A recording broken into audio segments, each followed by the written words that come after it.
welcome back, everyone. Apparently, we were recording already for like 20 minutes, and then because I left, it removed everything. So here we go again. Woo! Take two. Crazy. Take two.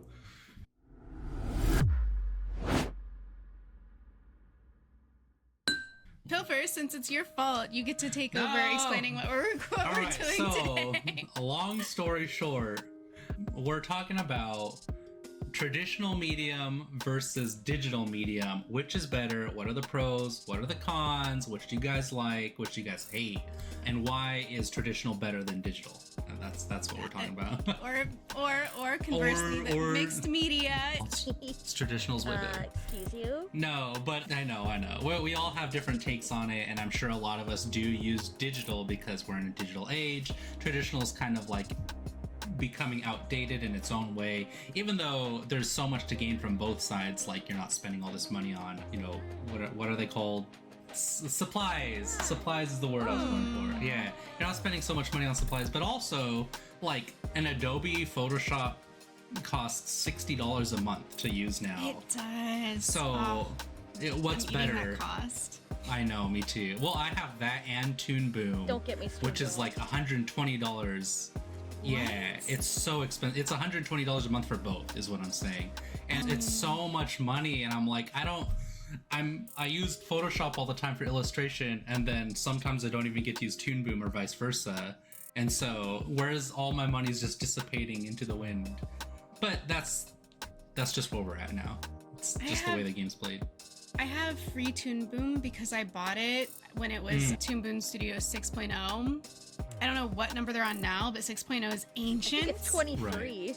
But I don't have to pay the subscription for it. That's what matters. So nice. That's huge. Yeah. So for as long as I can, I'm going to hold on to that until there's not a single tutorial on YouTube available to teach me how to use it. Oh. There is one playlist left that I do have saved to my download section on YouTube. And I wish I could like literally download it and not just save it to my like offline section or whatever. Right.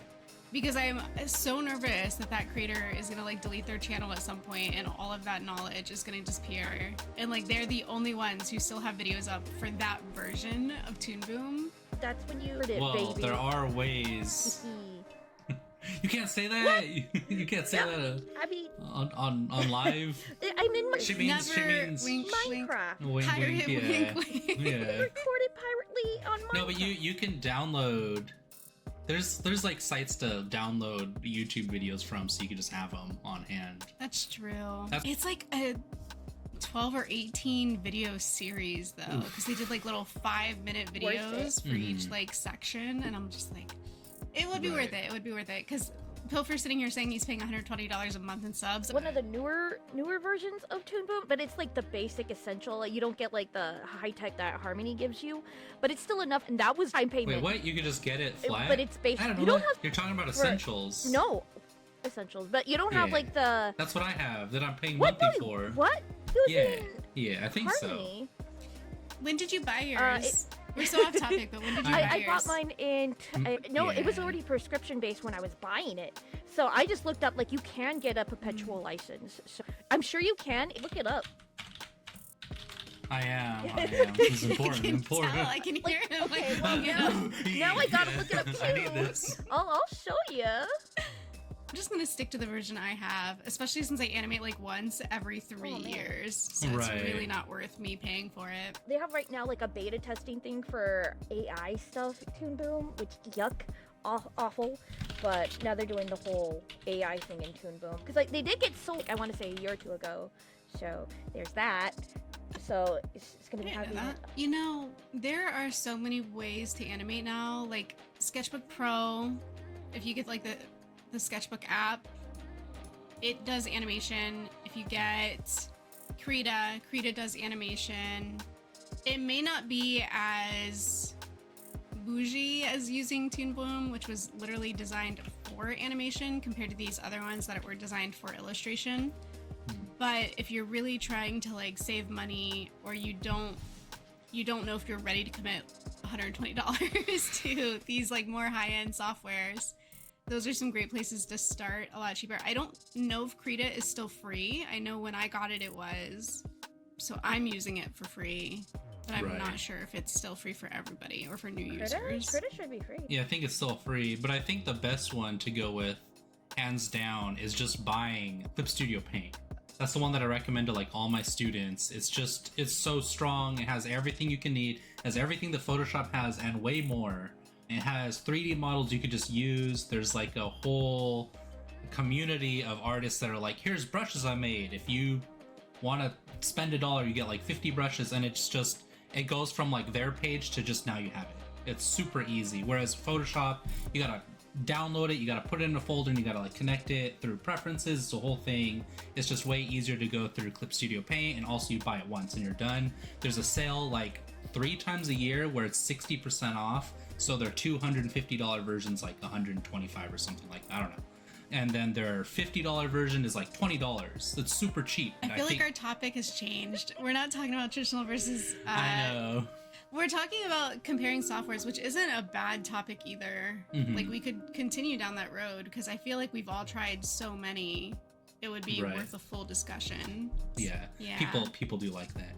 But the Clip Studio Paint, I do think, is like the best, hands down, for like the price and like everything you get. You can animate in it, and if you get the full version, you can animate a whole animation in it instead of just segments, which still isn't bad. You could use any video editing software and just put those in a row, and you'll have everything you need. Mm-hmm. But anyways, that's my 2 cents. I pay for Clip Studio Paint. It's not a one and done for me. Like I did buy a couple years ago. I bought it off of I think Amazon, and I got like the disc and everything. Ooh. Mhm. But in order to be able to use their asset library, I had to upgrade to subscription based. Mm. So Are you on tablet? I could. I'm on Okay. PC. Okay, that's really weird. Like if you have tablet, like you have to have a subscription to use Clip Paint. Otherwise, you can't use it on a tablet. However, if you're on desktop, then you could have like a perpetual license on Clip Paint, unless they changed it, and I don't think they did. But right now, their payment plan is like hecka crazy. If it's I don't even want to get into the logistics of like their payment plan because it's like here and there, and there's like 5 different like charts to go through payment, and I don't get it personally because like if you want to upgrade to like the latest version 4, you need like a pass or something. It's crazy. I don't know. I just upgraded because like I just got a prescription for my tablet for Clip Paint, but I have a different license for Clip Paint on my desktop, so I don't know anymore. Just one thing I would like to, if you are using a smaller canvas size and your brushes now seem huge and you have to shrink them all down, I don't think it's because your brushes got messed up. I feel like most softwares will leave your settings in the same spot every time. They don't normally change your settings. It's just, and that should be like kind of like a red flag to you if you open up a canvas and you go to draw and all of a sudden your brush is like freaking huge. Then maybe be like, oh shoot, maybe I'm on a really small canvas and Right. I'm gonna regret this if I don't fix the canvas size. But otherwise, yeah, the prices are out of control, the complicated nature. I'm sure there's a purpose behind all of it for like the professionals, but even with Right. Clip Studio's like asset store, it's like, oh, there's gold, and then there's Clippy, and then there's like a third currency, and I'm like, I don't understand It's any of so this. convoluted. Right. Like it goes down to Yeah. like we will own nothing and be happy. I hate that, but like it's seemingly true. Dang. Political. I'm sorry, but it like It's ooh, so. I feel like I don't own anything. I think this is a. It's true though. It's a valid gripe, especially for millennials and younger, Mhm. because when we were growing up as millennials, our parents would buy stuff and then they owned it. You bought a movie, you owned it. Right. It wasn't yours until the streaming service took it out of their rotation. Right. Like, oh, you paid $20 to watch this movie on Netflix, but then they decided to take it out of their library, and even though Right. you already bought it, you don't have it anymore. But they can't take Mhm. away our So- sketchbooks. I'll tell you that much. As soon as we buy it, we could just draw on it, and no one can take that away from us unless it Yet. gets burnt down in a fire. But we're not talking Yet. about that. It's ours, baby. Ooh. Yeah. Hey! Like, we could still go full communist society yeah, where there's no art allowed except for AI. unless it's state approved. Yeah, You're making it's- state approved art. Right. It's so funny. But to the point of the canvas size earlier that you were talking about, that was part of my gripe with traditional versus digital media. Is it's not so much the settings, it's more so there's an inconsistency in digital media. Yeah, of course it's all gonna be like the same settings, etc., for the most part, right? Like a 1080 by 1920 canvas is gonna act similarly the same way across all platforms, etc., but it's also that with traditional media there's no latency difference, there's no like software or hardware based on like what you get, not necessarily like, oh, these things aren't working right.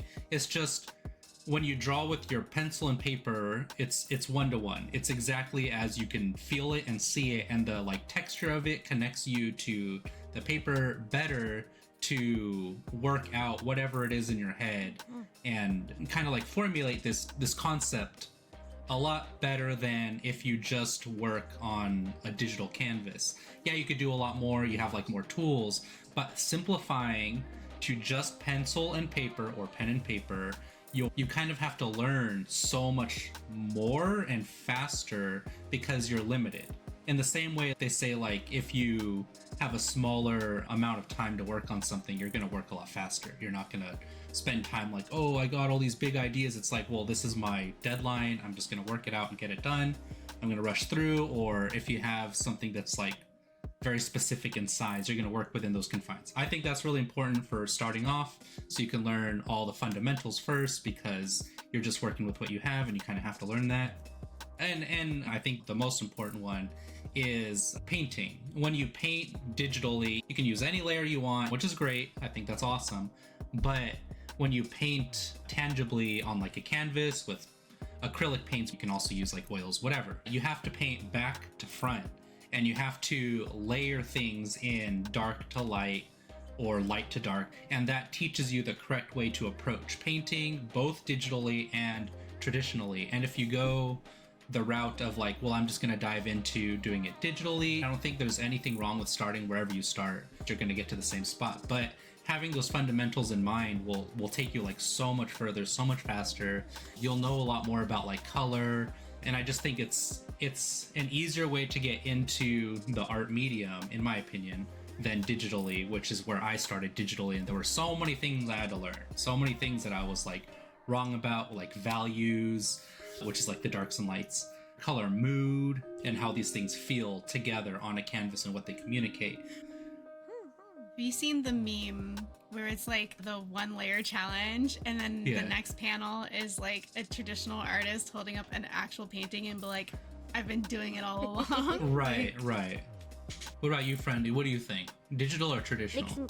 And why is traditional better? Mixed media. And I think mixed mixed is media. superior. Because you best of both worlds, we can Miley Cyrus it up. Or Hannah Montana, forget it, whatever. What I mean, I get a little bit of everything. Because then, say I do want to work traditionally, and mainly traditionally, but like, oh wait, heck, I scribbled outside the line, guess what? And it's in pen and paint, and you can't do anything about it. That's when you scan it in, and you can just erase that like it never happened, and nobody will be the wiser unless you say it. But like, no one will be wiser, and you could still say it's mixed media. Yeah, you could just get away with a lot. And have people be fooled to think, oh, this is totally traditional looking, but like in reality, you just drew it on a piece of paper, took a photo of it, so it has that more like, oh, it's in real lifey kind of feel. So you got photography in there, you got drawing in there, and then let's just say hypothetically you animate it through tweenings on like whatever software. So you get a little bit of everything. It's amazing. So it just a lot of principles though of like, what are you gonna go about and how. I to like do how she things. says hypothetically. Like she hasn't actually done it hypothetically. Maybe. I've been thinking. Yeah, I'm not fooled, Fenty. That was like a personal experience. Well, I guess so. Technically, I have projects that I want to get to, that I want to add a lot more of that kind of stuff. So that's why I'm like, oh, hypothetically, maybe if I do it. And in reality, I did something similar to it, but like I want to do it on a grander scale. So excuse me for my hypotheticals. It's a very fun word to say, and it makes me sound smart. So yeah. Yeah. Bendy, you should add some glasses to your little You avatar. should. Make some glasses real fast. Yeah. Let me make some glasses. Keep going. I'm still here. We'll add some mixed media. Don't worry. Well, I will make the argument for digital and why digital. Oh, I knew it. I knew it because the only outlier. I knew it. You had to. It's not even on principle. I don't know. It just maybe, needs to maybe be it done. is. It needs to be done. So I'm gonna actually start with what Friendy said way back before we even hit record, and that is that you cannot zoom in traditional media. You cannot scale things so that you can work a little bit more flexibly. So like if you're like trying and you're to focus really hard and to work in a small space on paper, digitally you can expand that and work out those details without having to cramp your hands, without having to like really like go cross-eyed trying to do it. There's scaling, so you make a drawing but you want to correct the scale, or you decide that you want to change the size for where you're going to share your art. You can scale it, so there's that. You have that added benefit. Layers, obviously, like you already explained all the reasons why layers are a shortcut to learning your basic core principles of art.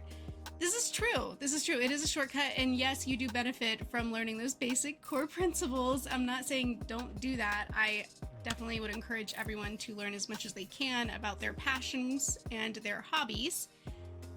But I do want to make the argument that if you combine that knowledge with digital, there is such an elevated level of professionalism to how it is perceived.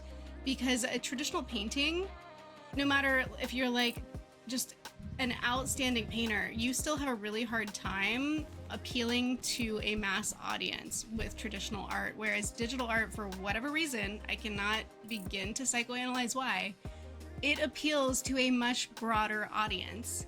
And so we see a lot of digital art getting a lot more engagement on social media platforms than traditional art does, in my experience. I was gonna say magnifying glass too. No, you're right. I was thinking there's a lot of people that when I see them like paint something, whoa, that's so cool, or like they hand draw something, whoa, that's so neat, that's really good. But then when I see it digitally, I'm like, yeah, whatever. It's like everybody can draw digitally incredibly, even like AI can, right? And AI can make like incredible digital pieces, so pretty, so fancy. So I'm more interested in something traditionally done. Like, well, that's really cool. You sat down and painted this oil painting in your house with all these paints all over you. How do you even set that up? How do you not make a mess over everything? That's so interesting. But then, that's like, the thing. digital, they do make a mess. Yeah, there's so many little things, but with digitally, I feel like everybody can do it. Like anyone can. Yes do and no. digitally, but... Anybody can make traditional art as well. How dare you refute my point of view? No, I'm just kidding. No, you're right. I think it's so common now to do things digitally that it's less impressive. You can't have it both ways, Pilfer. You can't make the argument that you can draw anywhere and you have access to supplies traditionally and then say anybody can do digital. Digital's got these barriers to entry. It's got the expensive price tag on softwares. You've got to pay subscriptions now. No. Everybody has a phone. Everybody has a tablet. And you could draw with your finger, which I see plenty of people do. Or actually, like, really good art, too. Or you could just get, like, a little stylus thing that's, like, probably $50 to $100 if you want, like, an Apple Pencil. And that already, you're, like, good to go. You could use your mom's phone if you're, like, a really little kid and you can't have a phone on your own, hopefully. Oh, she's got glasses! She's got let's glasses! Go. They're so big. I'm so smart, that's why. So how you doing, big. 4 eyes? Hey! We have smart Friendy now. I know. According to my nerd friendly. She's like, according to my calculations, Mixed media. Mixed media. Mixed media. Exactly. Yeah. You go on Pinterest and look up sexy anime girl. You're not gonna see one that's traditional. It's all gonna be digital. Well, because it's all AI now. Yes. Well, why is that the bar, Pilfer? That's like 90%. 90% of digital media is just like big booby anime girl. A boy-yo-yo-yo-yoing. And probably 90% of traditional art are stick figures. Yeah, but those are cool. You say big titty anime waifus aren't cool though? Oh my gosh. He said booby. Big booby. What? You Jeez. can't say the T word? I didn't know. So inappropriate. I So go by inappropriate Michael for Bay me. rules. I could say at least one F word. And it's friendly. I get F is for friend. I get one T. Oh, wait. Oh jeez Louise. I like the glasses. We should bring out the Thank you. glasses more often. Yeah, I had Yeah. special. Only when she needs to be a nerd though. When she's having her nerd Oh, moment. exactly. Yeah. But no, I had a comment like a year or two ago or whatever. Somebody left me a comment like, "Oh, I want to get into art, but like AI is a thing or whatever, right?" But then I told them like, you know, it's still cheaper to go like because have to pay for some AI stuff. I know that much, but like you can still if you still want to get into art, nobody's gonna stop you. I mean, it's up to your morals if you want to go that route for art doing the AI thing. But if say you don't want to do that and you still want to get into art, you could still like let's say you're barely getting into it. You don't have any art supplies, you don't have any digital subscription. I told them you could just get some junk mail, a piece of paper, and then a pen and just go to town. You don't have to show anybody, of course, but you'll get better at it. So I think traditional has like a base. It is better in that sense. It gets everybody going, but also you could still do it on the phone. It's just a Yeah. little bit more complicated for if you want to go down that Pilfer, route. I'm not listening to anything you're saying because And you were that's just the reason making me. I'm right. Pilfer was like, "Oh, everybody has a phone. Everybody has a tablet." See? I'm Like, oh, okay. Well, everybody has pencil and mail. I'm Yeah, mixed media. but I with could do pencil and both. mail, you could do so much. She's gonna draw on her mail and then take a picture of it with her phone. I've done it before. Yeah. And then edit it there. Drawing some Jeez, newspaper. that's cheating. You're not allowed to do that. I guess I'm a cheater too. And then she's gonna put it into an AI. What? I've never meshed with AI. art I, generator. what? Ay. That's the most AI. What are your opinions on using AI to like help out your Don't. art? Not to make art for you, but to create something in the vein that you're looking for, and then referencing that to have like a better understanding of like this full idea in your head. I have tried to get on board with that. I really have, because like at first I was like, we can't support it because that's just going to keep enabling the AI bros to abuse it and take advantage of artists. But now that the wave of like, oh, cool new toy has sort of passed and more It really artists has. are, yeah, more artists are starting to use it in the way that it was quote unquote intended. I don't buy for a second that they really intended it for artists, but now Right. that artists are the only ones who still have a use for it, I tried it. I don't know, maybe I could try again and get better results, but I tried it to try to come up with like a world building sort of landscapey scenery sort of thing. And it was just a hot mess. And I kept getting frustrated and trying again. And I'm like, this is nothing. I was like, I just reached a point where I was like, I'll just draw it myself. Like, this is nothing like what I want. Right. Like, it's not even helping. I feel like it's super derivative, like excessively derivative in the way that it's like, if you're new to art and like anime and whatever it is you look up, you'll probably be like, oh, it's cool, it's making all this. Or if you're making your own ideas and you're letting it create it for you, it's probably pretty cool because you can just get a bunch of garbage out and be like, oh, I like this one out of the 30 that I made. But other than that, for one, super derivative. Two, I do think it is super useful in the sense of like, I need this right now because I'm impatient. And for me, that's like, I need anime girl hair. I don't know how to draw hair at all. I'm really bad at it. But I'm like, I need sexy masculine anime boy hair. And then it's like, you know, the hair with the little spiky doos on top, and it's like really handsome and it kind of goes over the eyes, much like my hair. Thank you.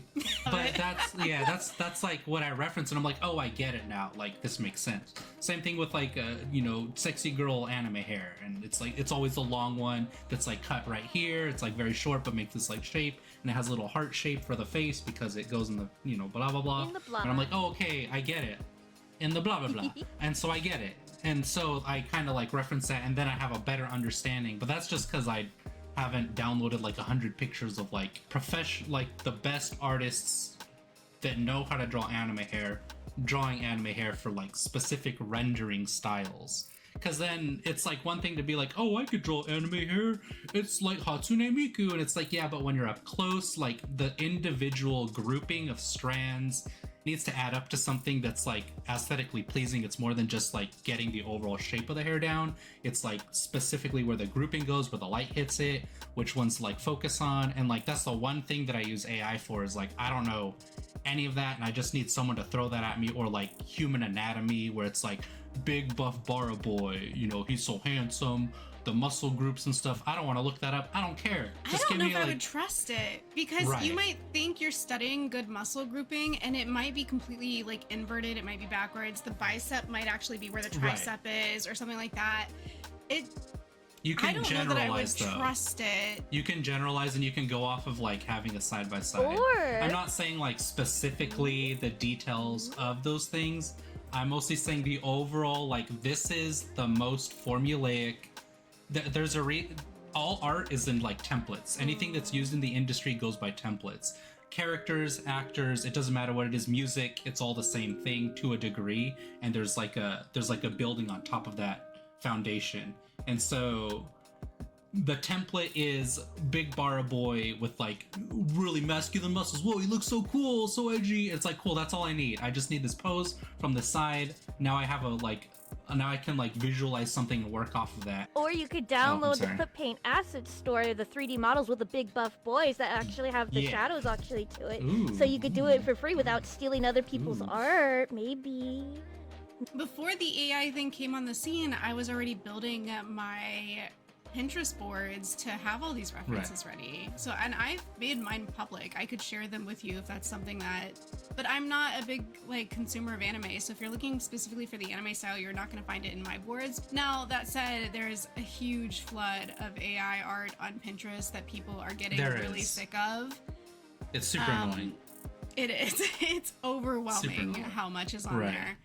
But I don't mind it, especially when it comes to coloring, because even though I haven't been doing my own coloring lately, because I've got colorists working on my comics, so I've been spared at that area. I do think I'm getting kind of weak in that area and I need to practice more. So I've actually been doing a lot more pinning for color studies, even even AI color studies. Because that's the one what thing I'm I think talking about. I think that's the one thing AI really gets when it's reading all the pictures that it's just ripped off the internet. Mm-hmm. It's grouping them in these familiar Templates. Yeah, It's I mean, all like, just templates. and so like the color palettes, like the sunset palette, the like say winter palette, the whatever, it knows what colors go together. So even if Right. it's drawing people all ducked up, you know, like they're going to, I said duck. She gets 1D. They're You got one going D to word. one D Yeah. word. Yeah. They're gonna get the colors right, is my point. Like even if all the line art and all the details are wrong, even if the muscle groups are in the wrong place, even if they have 3 ears and 13 fingers, the color is gonna be usually what sells the AA art, in my opinion. Right.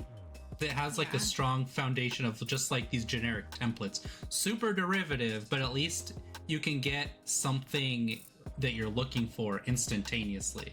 Sadly, Pinterest is just all AI now. Like, I used to be able to go on there and, oh, look, I found this guy's art. He's really good. Let me follow all his stuff and then download it. But now it's just like AI slop.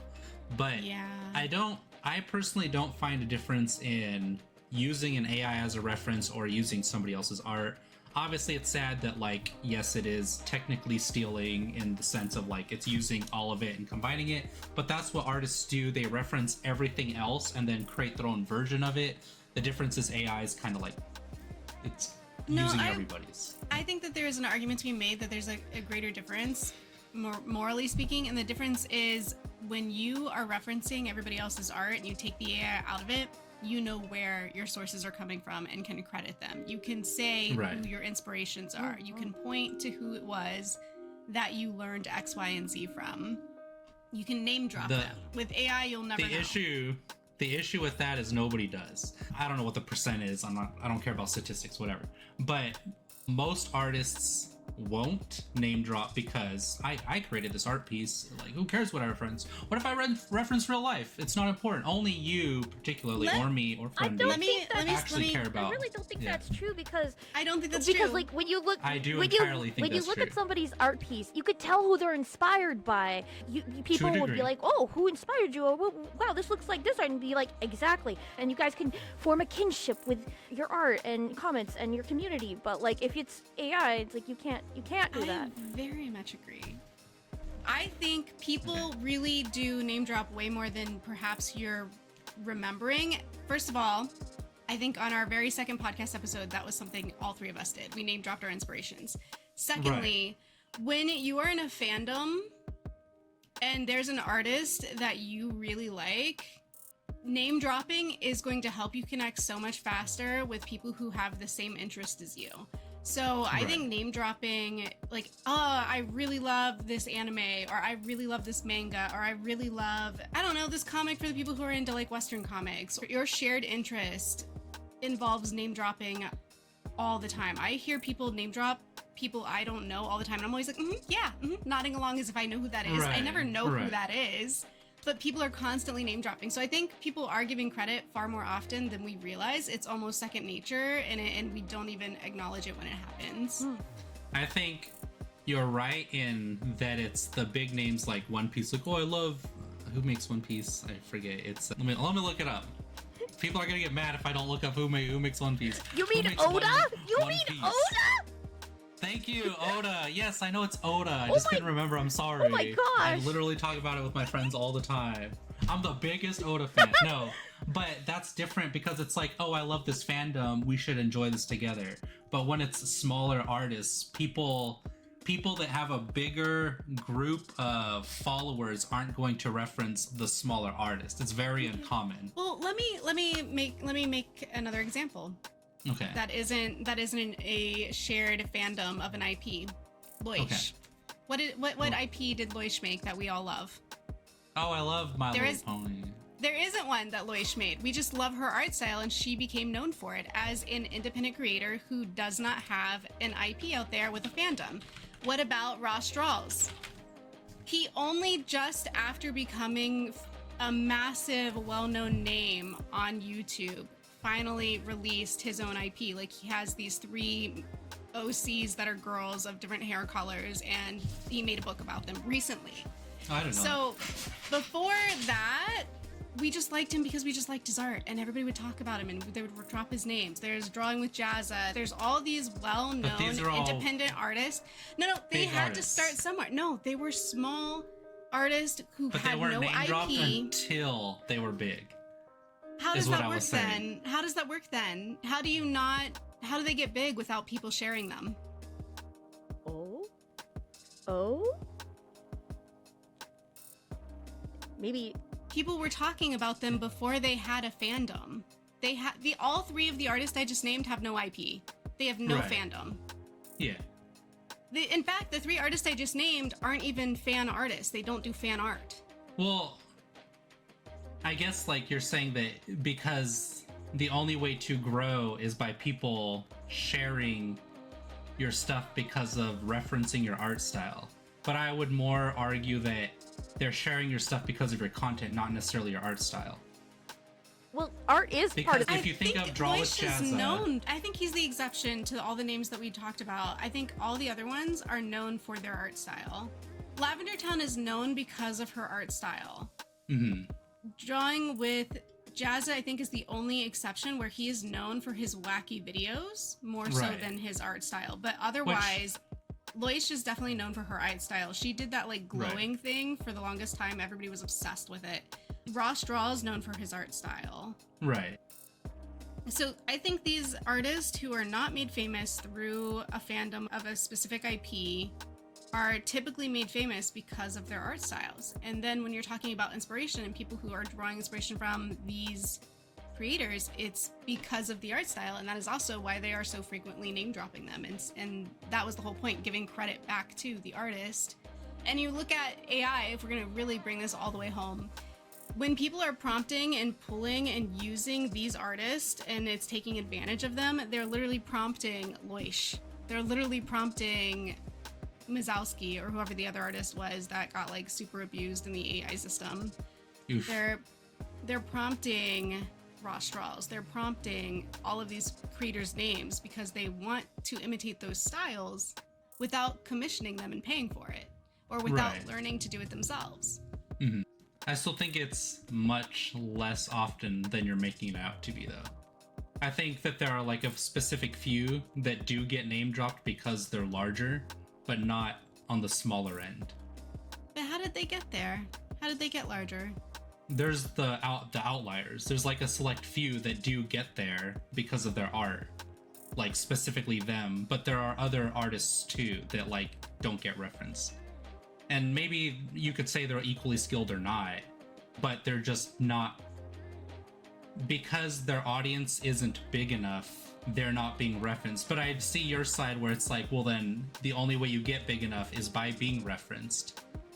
It comes back to the art style, right? So if I have a style that's very aligned with Western art style, which I think mine is, right? Why would anybody ever name drop me? Because my art style is so common, so commonplace, you wouldn't need to reference me.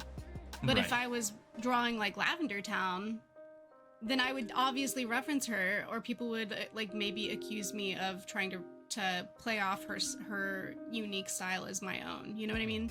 When it comes to literally learning new techniques or different styles from artists, when it's unique enough that you are literally pulling from one individual and not from this mass like conglomerate of visual library that's all in our brains, then yeah, you tend to reference them. I think that's a pretty common behavior. Or maybe I'm just optimistic. I don't know. No, I think I didn't consider the fact that because their style is the outlier, then they are being referenced because they are the outlier.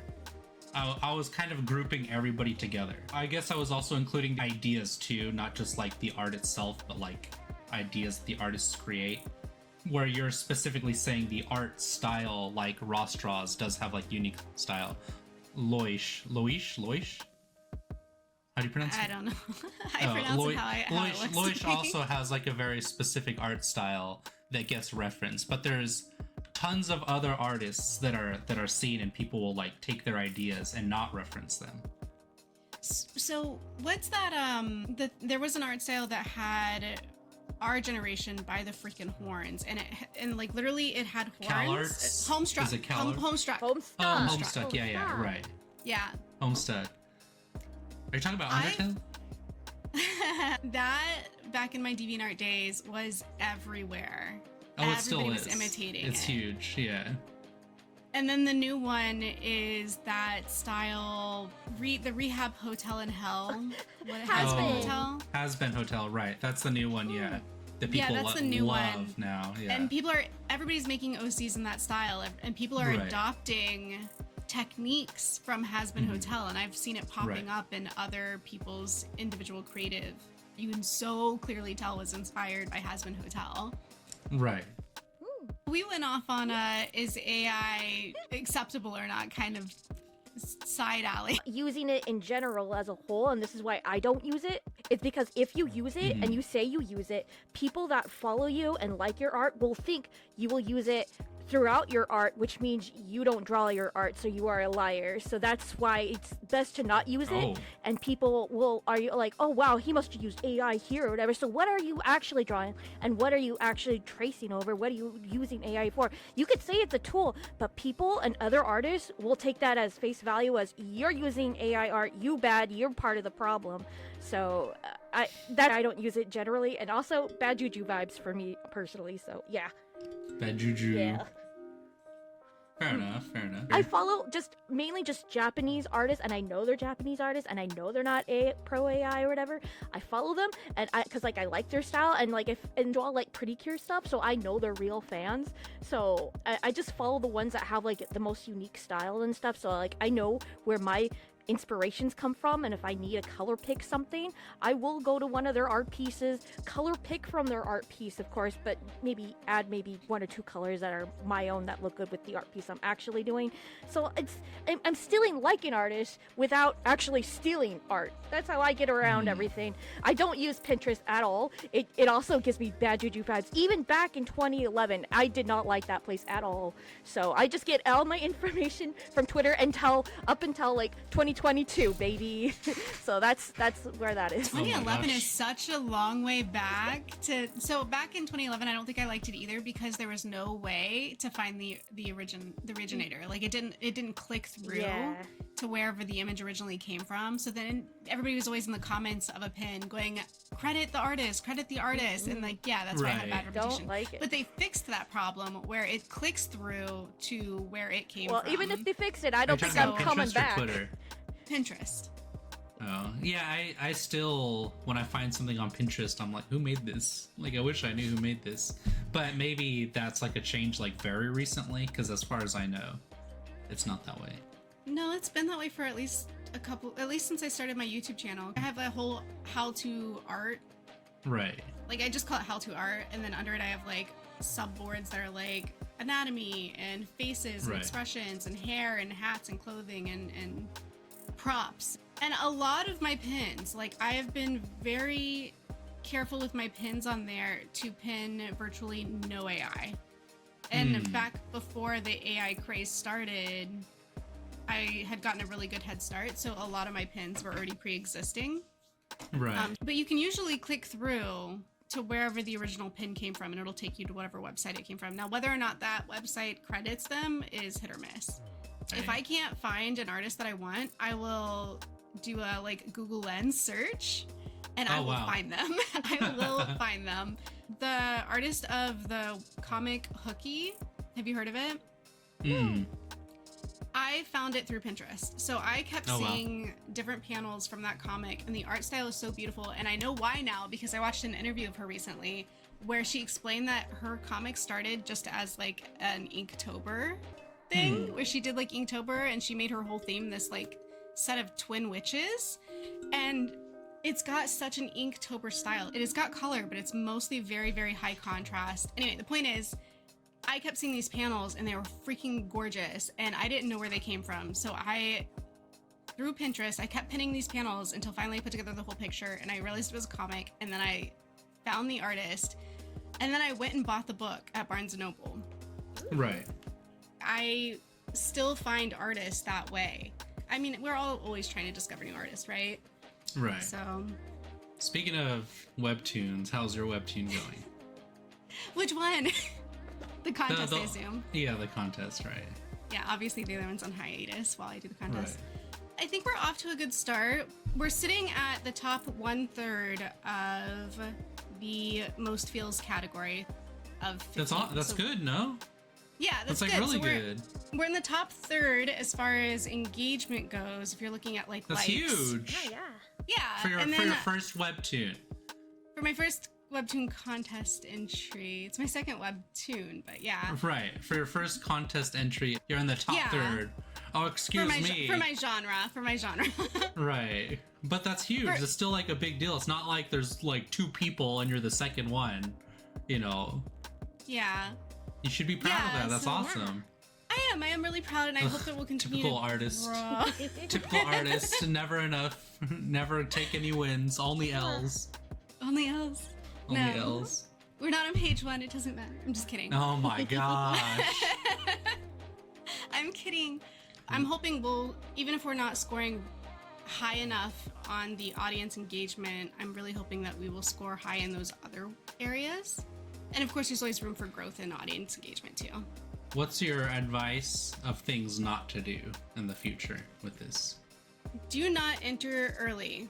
That would be my advice. I know it sounds crazy because you want to get the engagement early, but here is why.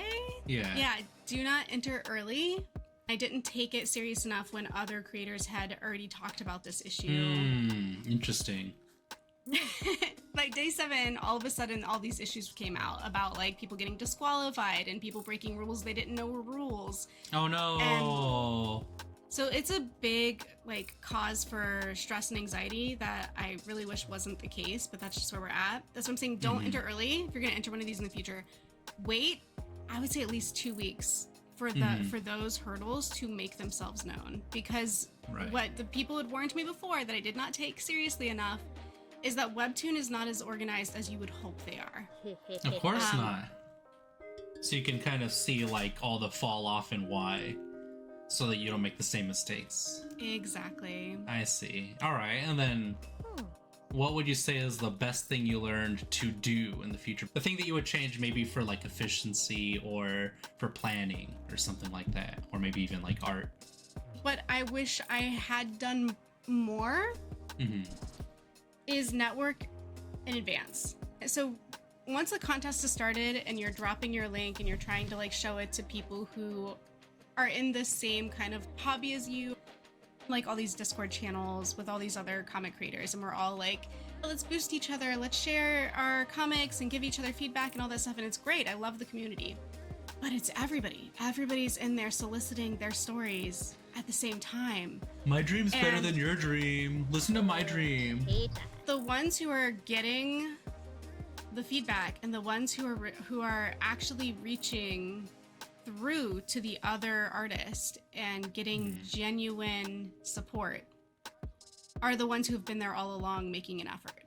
Of course. And deservedly so. Deservedly so. So the ones who are like, hey guys, also by the way, here's mine. You know, you got like 30 links in there, and then the one person adds theirs. They're like, by the way, also here's mine. And they're like number 31.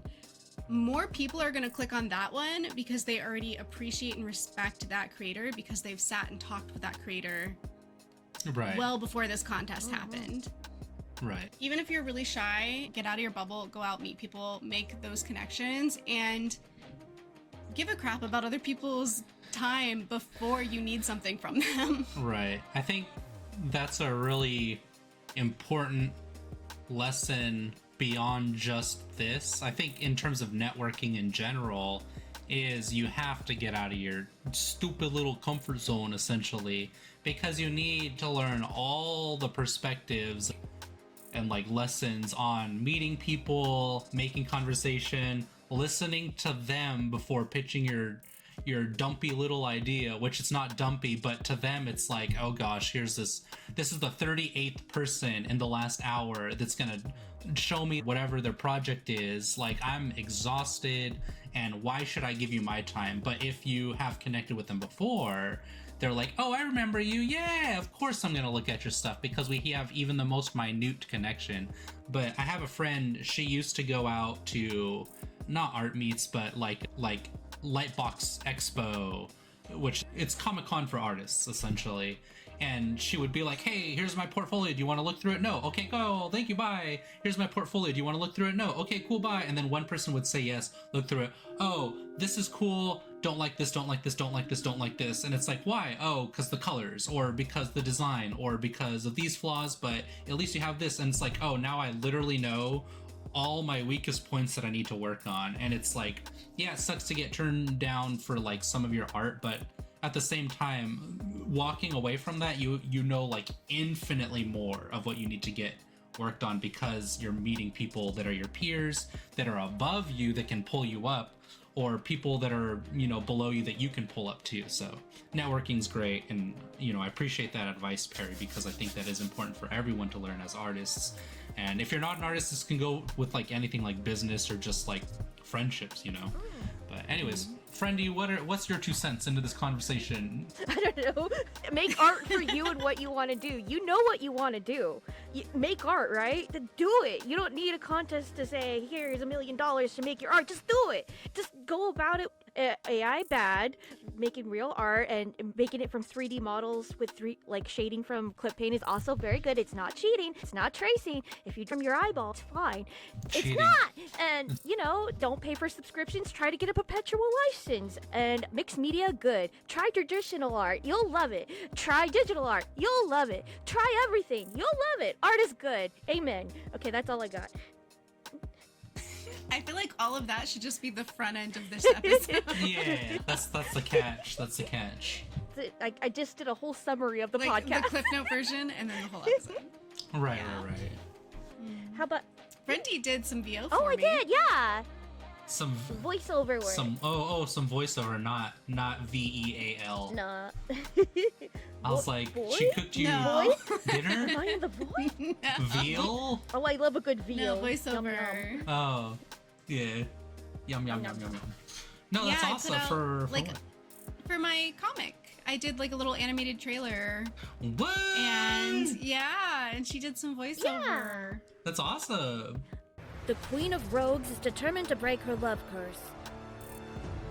If war doesn't destroy her first.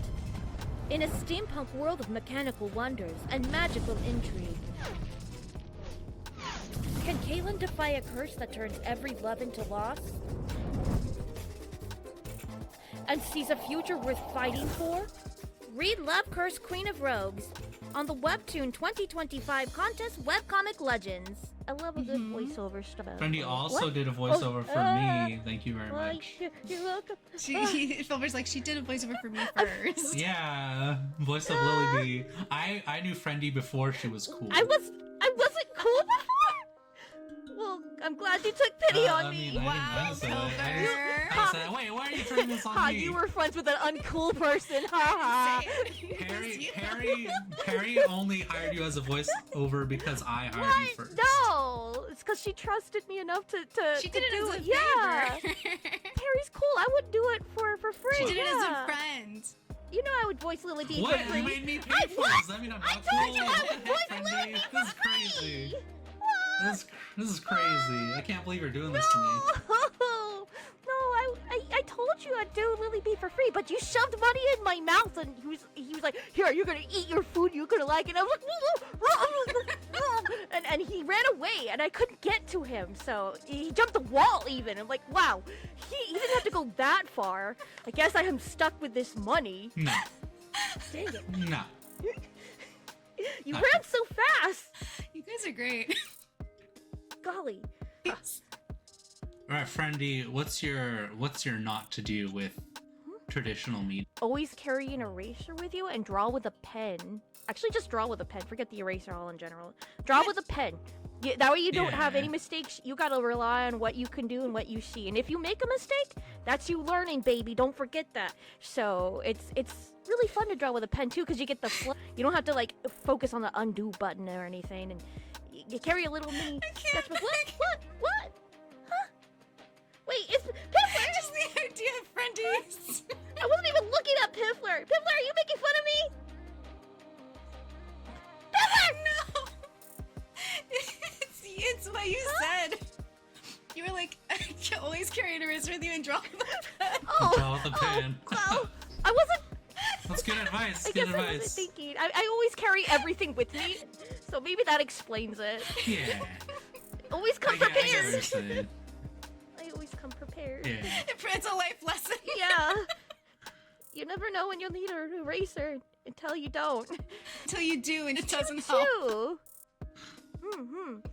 All right, They're Friendy, cute. what's your digital art My digital art? digital art advice? I just told you. Oh, okay. Get This is get digital. clip paint. For the love of God, get clip paint. I know it's expensive, That's but what it's I worth say. it. It's so worth it. I had Critter on my It's affordable. on my like little travel It's tablet, and I was like, I'm gonna go free mode. I'm not gonna use clip paint. Blah, blah, blah. And I'm using it, and Critter's using like leaving streak marks or whatever, and like it feels alright, but like it's not zooming in where I want. I'm like, Critter sucks actually, blah. And I don't want to do digital art ever again on my tablet. And so they're having that. I know they're having they were having a sale on clip paint, and I was like, and they had the update. I can't with this Krita blasphemy. I know. But like, guess what? So Do you use Krita? I draw Venerable in Krita.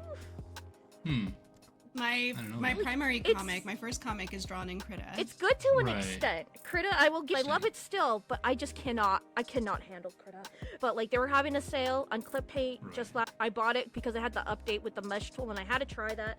So I bought it on my tablet. Oh my god! I can't believe I was struggling so much with Critta. I love you, clip paint. I will never cheat on you ever again. I love you. Don't. Yeah, it's so good. It's so good. I can't believe it because you have like a little cloud service on there that you can use and stuff, so you can transfer it to your your actual desktop app, and it's so good. Get clip paint. That is Get super clip nice. paint. That is really nice. I also second this. I again recommend to all my students Clip Studio. What about you, Perry? What's your Clip advice? Studio Paint. Clip Studio Paint first. Krita second. I really like Krita, especially for the brushes and the fact Right. that it's free. You can't beat free.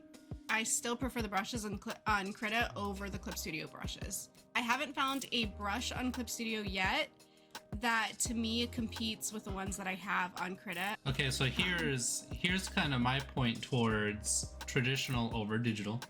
I think there's an argument for both of these, regardless what it is. But you were talking about the brick wall brush and how it'll super efficient. You're done. Move on to the next thing, essentially. Whereas with traditional, yeah, there's an argument of like you can get a brush that makes a texture or whatever. But for me, drawing the bricks, doing it in either perspective or whatever, creating like an aesthetic for that all builds towards like a skill in something. Realistically, the argument is like, yeah, but that time spent, obviously, like you're trying to move forward with this project, etc., etc.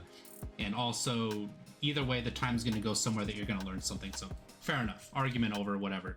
But for me personally, I guess I do need to just accept using textured brushes or like efficiency brushes is what we'll call them. Because I spend so much time on like little details, but those little details also create what is essentially my art style. I wouldn't say it is, it's just like a part of it. It's like a little spicy do. You add the cumin. It's my little cumin to my art style, and it works into everything else that I know how to do later, because I know how to make a brick in perspective with the mortar too, which is like the connecting part between the bricks. Like the cement. Yeah, it's like the cement. Yeah. And so because of that skill, like it accumulates, right? And that's kind of my argument for like traditional versus digital. Yes. I'm on board with you on developing your skill and not relying too much on these efficiency brushes. So I'm making my contest comic in Clip Studio, and I'm using all of these tools to my advantage, and I totally understand why everybody loves Clip Studio, and you can't beat it.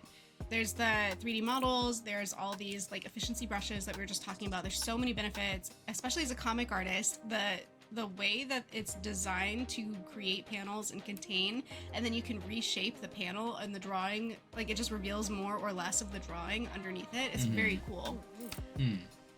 But there's nothing that's ever going to beat coming into any software with skills you already have.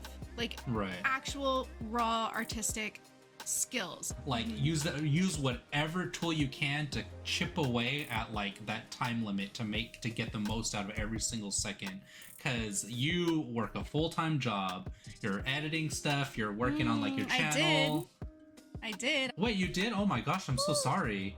What the heck? Oh no. I don't know if this so that's really horrible. difficult for you, Perry. I'm sorry. Yeah, surprise. All of that to say, I completely agree with you. And I feel this way about traditional art, to be honest, because I'm a digital artist. I've been doing digital art since I joined the Navy.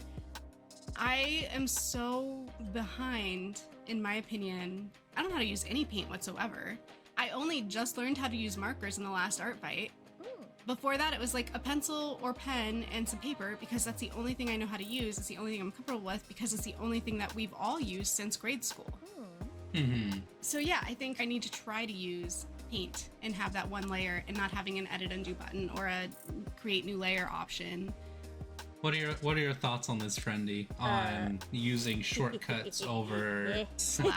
I love shortcuts. How did you know? If I can take a shortcut, I will. I do trace over the models, but I make sure they're very cartoony models. And you like, if you know you're using it too much, you could always stop or have the model on the side and then just draw the pose from that. And that should be fine, because in your style, it's how using the tools.